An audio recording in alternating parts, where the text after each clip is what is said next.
All right, today is moving day for our caterpillars turning into butterflies.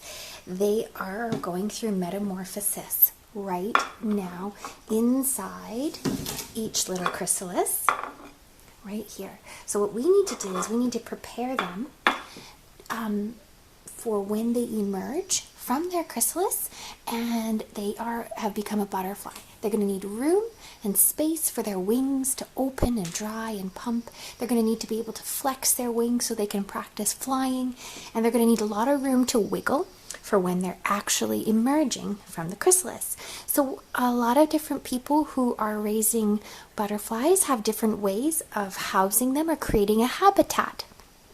Habitat is where things live.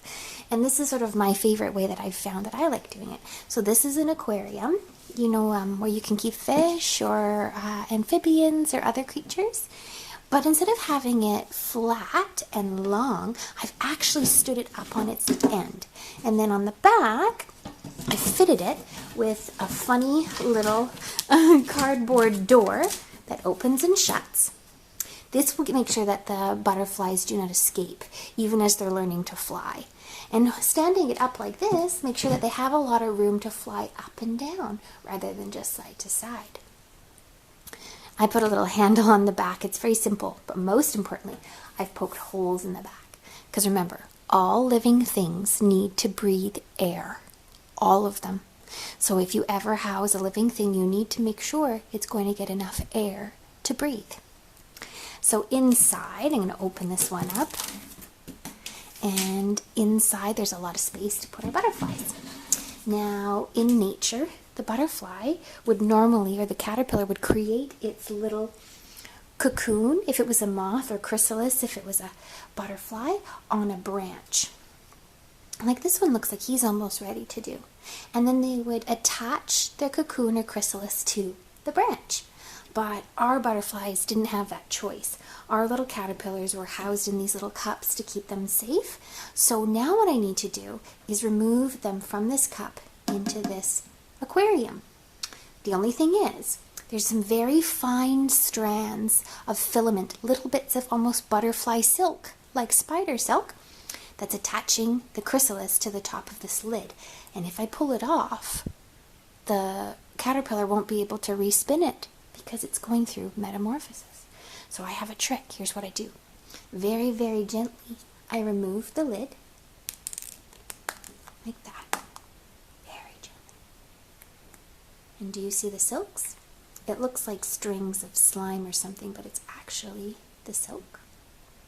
Just going to take a little bit of it off, not much. Very sticky. Then I'm going to put a piece of tape on the top of the plastic. Really good sticky tape. Then I'm going to put it inside the aquarium and press it gently to the top. There. And now I have the little chrysalis dangling from the top of the glass, just as it would dangle from a leaf or a branch on a tree. I'm going to do that for each of our little caterpillars and each little pupae here. Gently removing them and taping them to the top of the aquarium. I'll show you when I'm all done. Okay, hang on, I'm going to show you when I'm all done.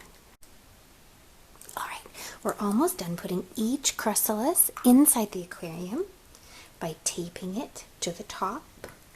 So here I have my last lid with my last little chrysalis, and I don't know if you can see inside, but I can see color differences from when they first pupated. There's a little bit of gold sparkle, but I see some stripes in there that look similar to what it's going to look like after it emerges. So again, I'm going to put the tape on the top, and being very careful not to touch the chrysalis itself or to disturb the silk threads that it has attached to the lid. I'm going to push on it so the tape is really stuck on there. I don't want it falling as it's wiggling and wiggling and wiggling to get out. I don't want the whole thing to fall down. They actually need gravity.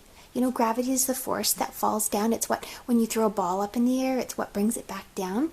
That gravity is making these little, each chrysalis hang down like an icicle, and it's actually going to help them emerge. They're going to use that gravity to help emerge. So this is all I really need to do, and I can close this for now. But I'm also going to add in our beautiful little wild caterpillar here, because he seems to be doing well with these guys. He could live with these guys, no problem.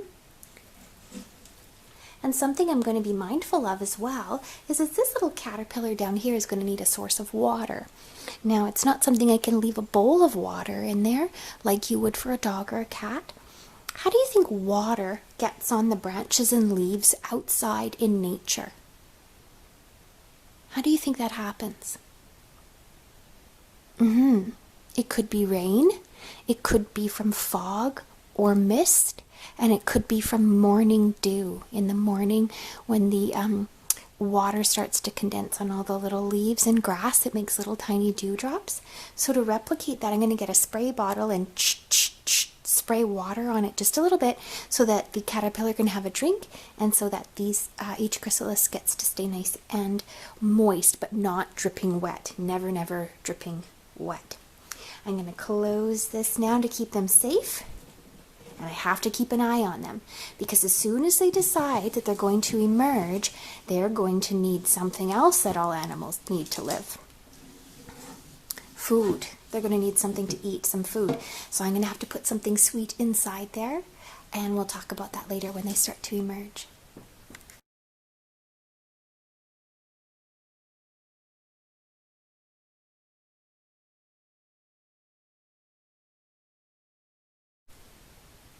There they are, friends, all happily dangling from the top like little icicles. And so we just have to wait a few more days, and we will start to see them wriggle and wiggle and shake and start to split out of their chrysalis and emerge as a beautiful new butterfly. Good luck, little caterpillars. Good luck.